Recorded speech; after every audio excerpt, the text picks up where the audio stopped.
What's up, family? I should be brief. I just wanted to finish the chapter out. Let me see if I can pull this closer. Give me a little bit more lighting. Okay, that works. Pardon the lighting and all that, man. Trying to just finish this chapter. I gotta study. Got me a little bit of rest in, but I'm about to man, I wish I could get my hair twisted by Lena. But I will soon. Watch what I tell you. Yeah, Lena Cole with it. She in Buffalo, New York at Beer Down Cuss with my boy E. They getting it in. Yeah, they definitely great with it.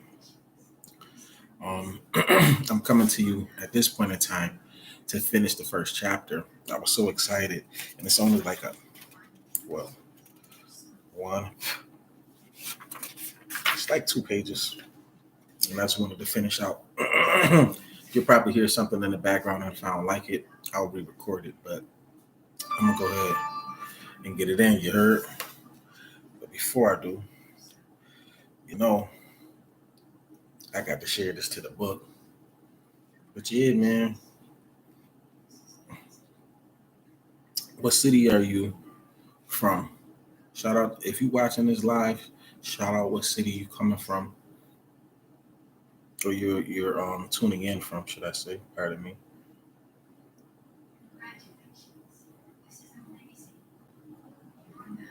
Again, you'll hear the TV in the background slightly, only because I'm trying to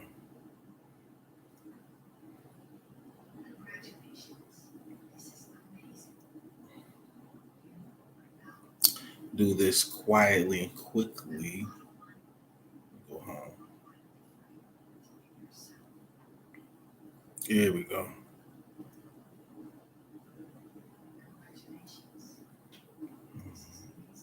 Share to my news feed. Yeah, how was your day? I know my sister and my cousin, or cousins, should I say, having fun. I couldn't go and get a shot, but I did go to the arcade, which is like the casino here. I found out that after 8 o'clock, they give out $500 every half hour, and there wasn't a lot of people in there. So I'm definitely gonna have to see what that do because I hear money calling my name.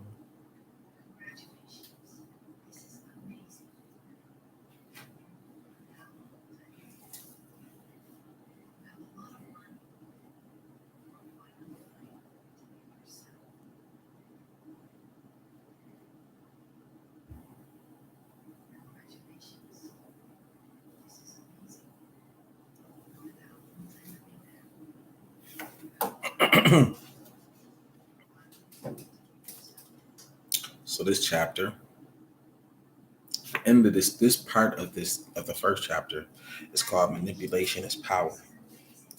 Manipulation involves the attempt by the manipulator to elicit certain desired responses from his subject while concealing his efforts to do so.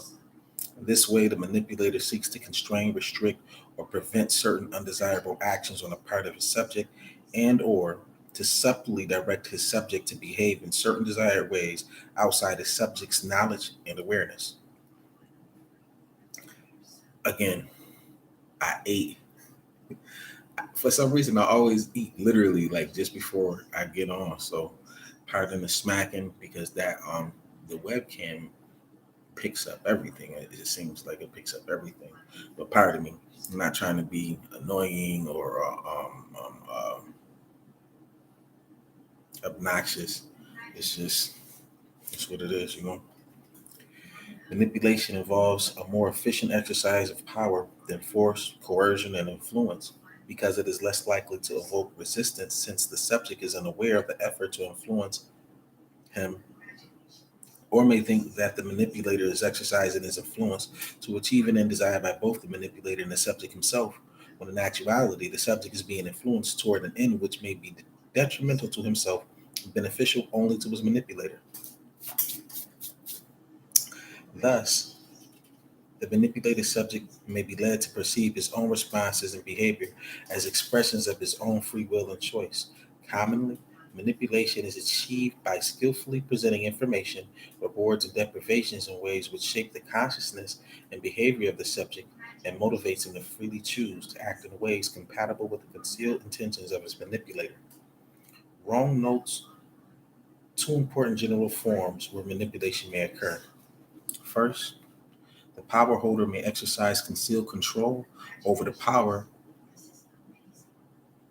First, the power holder may exercise concealed control over the power subject through symbolic communications designed to make veiled suggestions, to limit or determine selectively the power subject's information supply, or to inculcate, without appearing to do so, certain positive or negative attitudes. But an equally widespread kind of manipulation occurs where A alters B's environment in such a way as to evoke a desired response from B without interacting directly with B at all. Rome further notes that manipulation may involve the most dehumanized and, as far as we are concerned, perhaps the most dehumanizing exercise of power of all, because unlike the exercise of obstructive physical force, visible, coercive, and authoritarian power, where the intent of his adversaries and the sources of assault and frustration are known to the subject, manipulation is a form of power that cannot be openly resisted by the power subject, since he is unaware of the power holder's intent or even sometimes of his existence. There is no visible command for him to disobey, no identifiable adversary against whom to assert his freedom. The manipulation of Africans and American political and economic attitudes by the white ruling elite is designed to effectively secure, enhance, and exercise power while not appearing to do so, while appearing to provide blacks with power or options equal to that or those of whites. The point of this type of manipulation is to win for, pardon me, the point of this type of manipulation, the point of this type of manipulation is to win the acceptance by blacks of the legitimacy of white power, its moral integrity, its legitimating ideology, and acceptance by blacks of their obligation to obey the directive of white power while believing their obedience to be expressive of their own free and moral will. Only by basing their behavioral orientation on their own African history, culture, values, interests, consciousness, and identity can blacks prevent their behavioral manipulation by self-serving whites and act under the influence of their own self-generated enhanced power. Summary: white domination, black subordination. All of the forms of power we have discussed, as well as those not discussed here, when used by whites to maintain their power over blacks, add up to one overarching social power relation between whites and blacks: white domination, black subordination. Social domination occurs when the power of one personal group over another is exercised in a systematic manner at the expense of the dominated personal group. Wartenberg uses the term domination to refer to the power that one social agent has over another in situations in which that power is exercised by the dominating social agent repeatedly, systematically, and to the detriment of the dominated agent.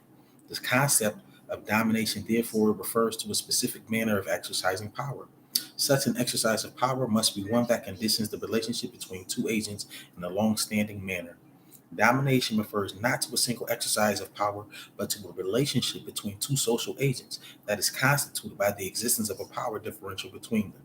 Emphasis added.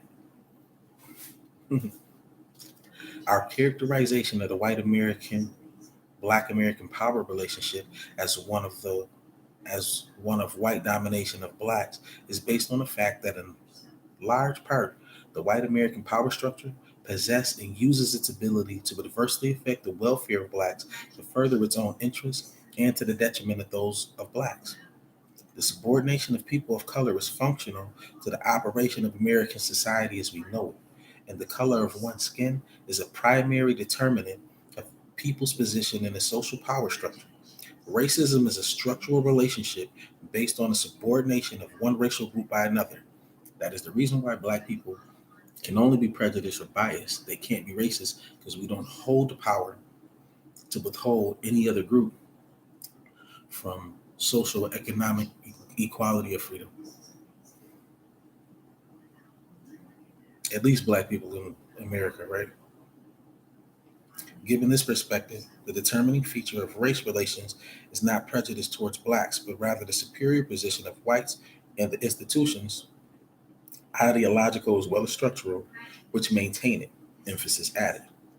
The power relationship between blacks and whites is an interactive one where white power, to a significant extent, rises out of certain types of social interactions between whites and blacks, where blacks unwittingly play a very important role in constituting and sustaining their powerlessness relative to whites. White domination of blacks in our current social context is primarily facilitated by the fact that blacks think of themselves and of reality in terms created by the self serving interests and perspectives imposed on them by whites, and act on the basis of biased and false information provided to them by whites without realizing it. They therefore contribute to their powerlessness and domination by whites simply by thinking about themselves and reality in a manner that allows them to be subjugated. This is why African consciousness is essential. This is why um, Black consciousness is the first principle of the race first movement. Thus, white domination of blacks is to a significant degree covered over by ideology, beliefs which blacks have been conditioned by whites to unwittingly accept. To this degree, their domination and powerlessness is self imposed. Blacks obscure their necessary domination by whites and contribute to that domination by their own gullibility and too ready acceptance of Eurocentric ideology and their obsequious willingness to think and act only within the confines of white generated ideas, social definitions, relations, and ethics. Hence, the minds of blacks are used to force the links to their own mental change. I'm going to go back to this word obsequious. OBSEQUIOUS. Don't know what it means, but I love learning new words. I love learning. So, somebody, I'm going to need you to get in the comments, and I need you to define OBSEQUIOUS. And judging from the sentence, let's see what it probably means. I'm going to read the portion of this paragraph again. Blacks obscure their unnecessary domination by whites and contribute to that domination by their own gullibility and too ready acceptance of Eurocentric ideology and their obsequious willingness to think and act only within the confines of white generated ideas, social definitions, relations, and ethics, not often honored by whites themselves. Hence, the minds of blacks are used to forge the links to their own mental change. So I guess obsequious, and tell me if I'm wrong, has something to do with being gullible and not using critical thinking. Hmm.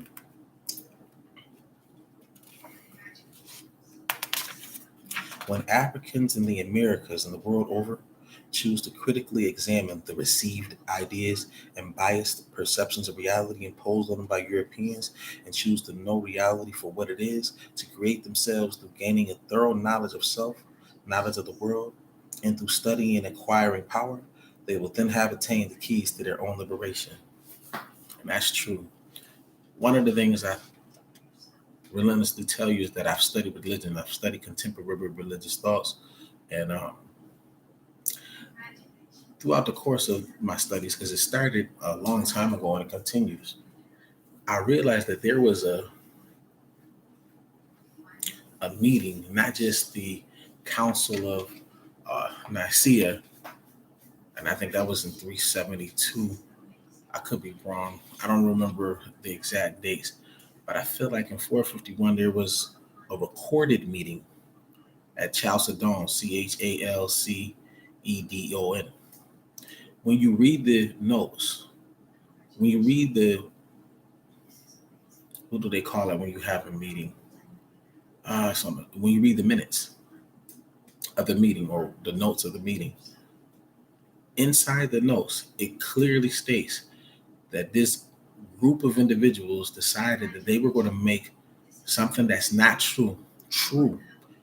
And 80% of the Black or African people in the wilderness of North America and even on the continent believe this. And it's just amazing that we believe that. But if the things was true that were said by this book, we wouldn't have needed them to come be missionaries and tell us about it because we lived there and we would have known. It would have been wrote in our history. The story was told more than 26 times before they conferred and decided to agree upon this. And in the meeting, in the minutes of the meeting, it literally states that basically we're going to agree that this is what it is, and anybody that wants to prove different or do anything else, we're going to kill them. And this is basically what they're going to use to take over. And this is what they have done. When you realize that, it liberates you from believing anything else that they say, because they started there. And if you ever notice, this so-called entity that a lot of people serve, this entity's name is only mentioned in one book. You won't find it in any other history book. As a matter of fact, you won't find it in a history book because it wasn't a historical fact. It was not historically responsive. When you realize that the information that you've been leaving on and been relying on is false, and that person that you thought, or that magic sky god, is actually the person inside of you, the being inside of you that's having the experience, the being that's connected to the source, you realize that it's your duty to save yourself. And then if you can't save, your loved ones and whomever, but you must first save yourself. And you have to do that by liberating your mind first. You have to do that by letting go of what society says this is okay and this is normal. It's not. It's a lot of stuff they doing today, and they trying to make us believe like it's all good. They change the definitions of things that you've known. And I know I'm going off track a little bit, but stay with me.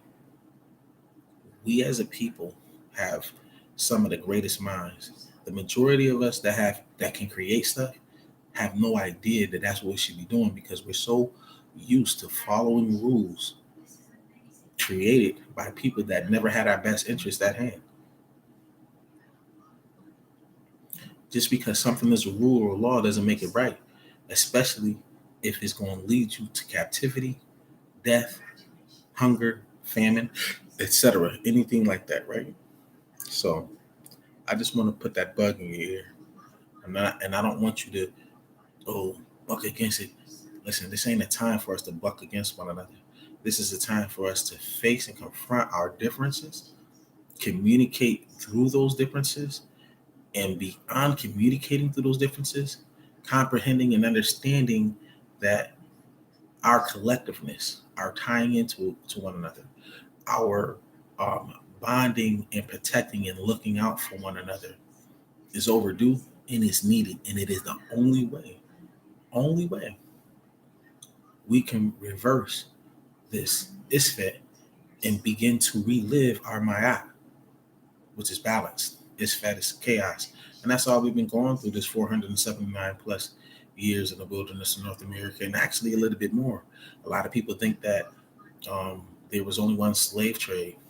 Well, the Arabs started the slave trade, and they're still doing it. They've been doing it the longest. Then it was the Caucasians.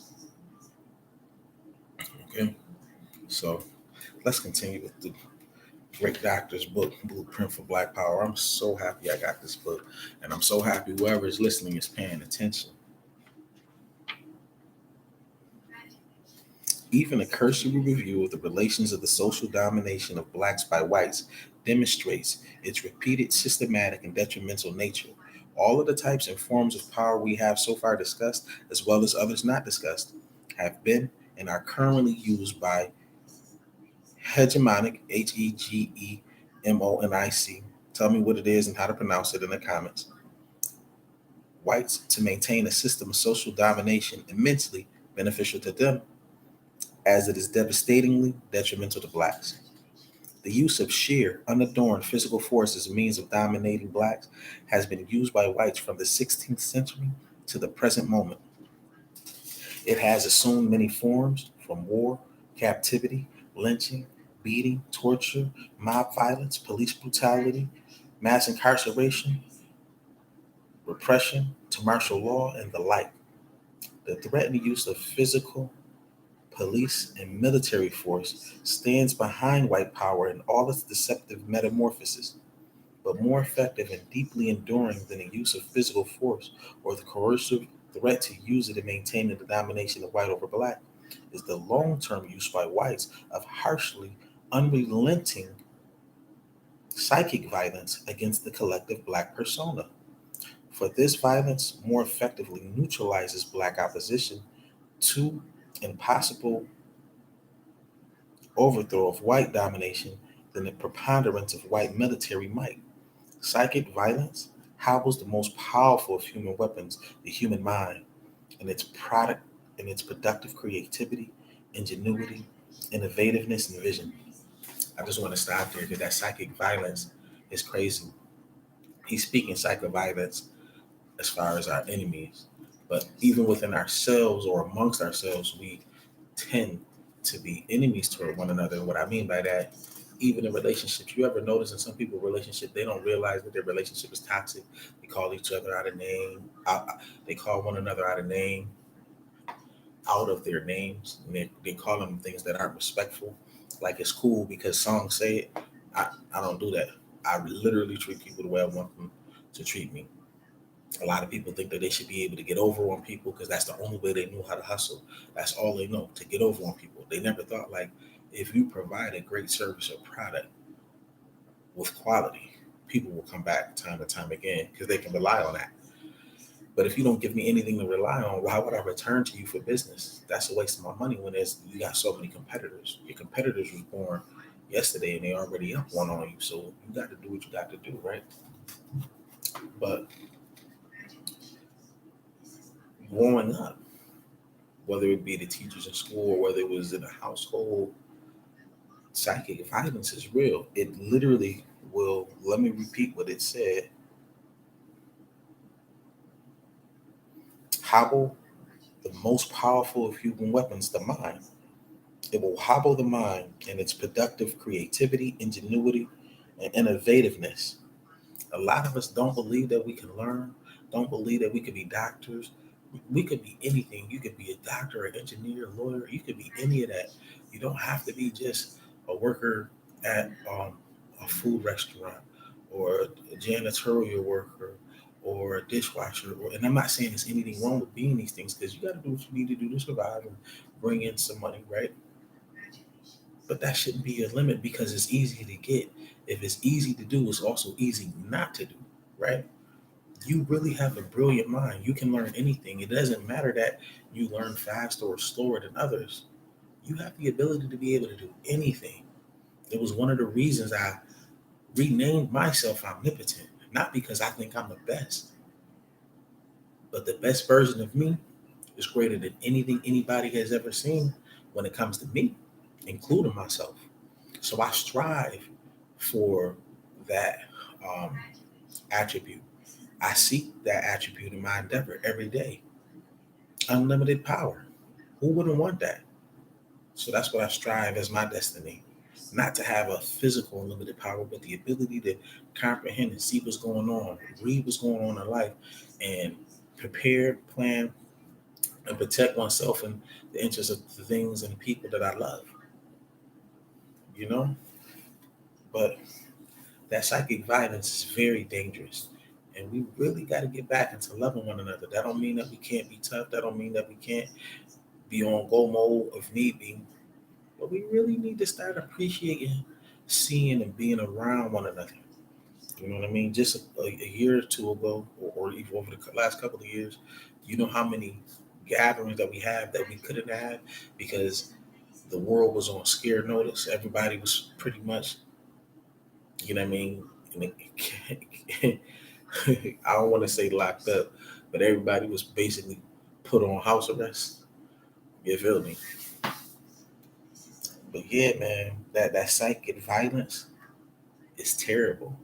I've seen some of the strongest people physically and mentally like just be crippled when it comes to thinking outside of what they're allowed or told to do. Liberation starts right here. This is the most powerful weapon. I'm one of the strongest men I ever met in my life. My physical strength ain't ever had nothing on my mind, ever. As a matter of fact, I couldn't even be as physically strong as I am if I didn't have a strong mind. Now, I'm not saying I'm perfect. I'm not saying sometimes I lose focus or I get distraught, or sometimes I feel like things aren't going the way that they should be, or I'm not being effective enough. That comes. I'm not going to be perfect, but I'm brave enough to make mistakes. I'm brave enough to keep learning until I get it. I'm brave enough to have a sensory acuity to look at what I'm doing, see how I'm getting, what results I'm getting from it, and switch up what I'm doing to get the results that I really want, right? But yeah, man, reading this is just deep, and it's crazy. This is just the first chapter. We almost done. So let me get back into it because I don't want to take you off focus. But I'm gonna start back a little bit before where I was at, so we can get back to where we were.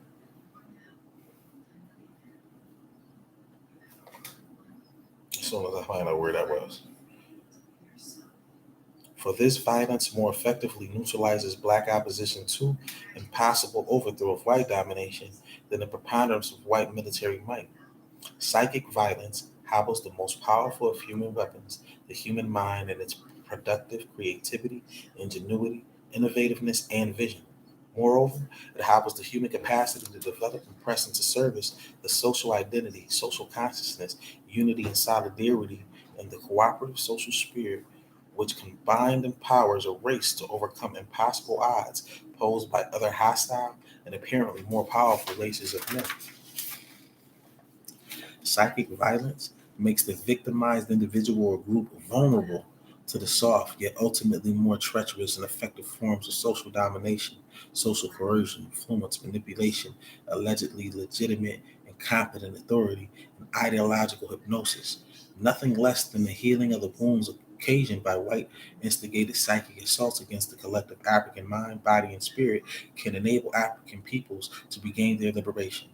A deep and fundamental transformation of the subordinated African psyche via the steadfast acquisition of an African centered consciousness and identity will provide the social, psychological, and if need be, military power tools for breaking through the imprisoning walls of white supremacy. However, in this liberating African centered consciousness and identity must be included. However, in this liberated, however, and this liberating African centered consciousness and identity must be included an indomitable will to African power. This will must be formed by a profound knowledge of the means of acquiring and of exercising of power, as well as a strategic and tactical knowledge of the enemy's power. To an examination of these factors, we will now turn. So, the comment I was really trying to make with the psychic violence is black men, black women, we do that to one another a lot. And if we were to stop, we'd have a lot of room for love, a lot of room for growth, a lot of room to bond. I know a lot of brothers that think manipulating a woman, and to some degree even their children or their friends, they think like they don't realize that it's psychic violence. They think that it's polite manipulation, but it's literally psychic violence. If that's the only way you know how to move, you really got to realize that these white people have fooled you. You know, they have fooled you into believing you must treat your people like this, and let alone any other people, especially your own, to have a life that you think is for you. And it's so untrue. You got to challenge yourself to be better. We are the men. When we stand up, everything else falls in order. Believe it or not. Oh, we might get a little resistance, but for real, when we stand up and do what we're supposed to be doing, for some reason, it's very easy for our women to fall in line. And I don't mean fall in line in the sense of, oh, just do as I say. It shouldn't be like that. If you go and check out the history of Africans, you'll notice that black man can't ever be mentioned without the black woman, and the black woman can't ever be mentioned without the black man. We go hand in hand. Mayat, we balance each other. I always tell my queen, she's the smooth one. I'm the ruffian. And I mean that in like certain things, like in our handwriting. She don't think she has great penmanship. When you see my chicken scratch, you'll understand that she has excellent penmanship. The way words flow out of her mouth, like Dr. Frances Cress Wilson, Dr. Amos Wilson compared to Dr. Frances Cress Wilson, Dr. Amos Wilson harsh. Dr. Frances Cress Wilson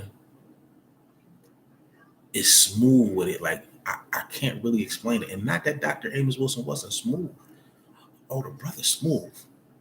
But he has a way of showing like you out of your mind.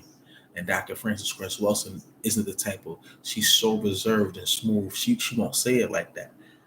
Now, she might say it to an enemy like that, but she's not literally going to sit there and tell you this throughout her lecture. The brother, Dr. Amos Wilson, will have you rolling. You go fall on the floor and listen to it. I'm telling you, if you really pay attention to it. But my lady's smooth. And I know a lot of you probably may be impressed that I could read or whatever. That's great. You can do the same thing, I promise you. Right? But she's smooth with it. Like, even the way I get into this, she'll just be smooth with it. She just be smooth with it. I'm a little rough on the edges, you know what I'm saying? I got a little scruff going on. She ain't like that. She got a baby face. You know what I'm saying? And it ain't her age, it's just her mannerisms. She's a lady. You know what I mean? I can't explain it. Like, I'm quick to put on some jeans. I'm comfy in jeans and sweats, and she's comfy in sweats. But my lady has more dresses than any woman I know. She got more dresses than anybody I know. She loves to dress up. That's what she does. It's just my point is, my overall point is, we must treat one another better. We balance each other out, black man and black woman. Love yourself, love your woman, love your king, love your queen. Um, Let them children, man, let them babies. When they see that, it's attractive, and they'll pick up on the good things. They'll pick up on that. Children primarily learn by watching, and they mimic our behavior. So whoever has children, they're picking up on your behavior. Whatever you see going on, if your children live with you and they're predominantly with you, it's not the other parent's behavior that they're mimicking. It's yours. You got to take that accountability. And if you were to behave better, so would they. And I'm not knocking you for that, because it doesn't mean that you're doing something wrong. My children aren't around me all of the time, but that doesn't mean when they are, I might not be doing something that could be influencing them negatively. You know what I mean? And I'm not saying like drink or smoke. I ain't even talking about that. I'm just talking about basic mannerisms, just being kind, speaking audibly, and making sure that I'm loud enough to be heard, making sure that I'm not talking in a condescending manner, making sure that I'm respecting them as an individual. And I know a lot of you like, man, that's my child. I ain't got to respect them. They gonna learn this. Yeah, that's the psychic violence I'm talking about. That's psychic violence. How are they supposed to grow and be a strong woman or man, and you killing their mind and their ingenuity and their creativity when they're young? That doesn't mean you just let them do anything. You just gotta watch it. A lot of us don't really watch what our children are watching. And remember, what you listen to, where you at, the experiences you give yourselves, and the things you see on a day-to-day basis feed your mind and train your mind to believe the reality that it's giving you. We got a long way to go, folks. But I promise you this, we can get there faster than any people ever did or have. Because the greatest good rests within you. The greatest ability resides within you. Greatness is within you. You're connected to the source. I hope your today was great, and I hope that your tomorrow will be greater. Hotep family, race first all the time, and all the time, race first.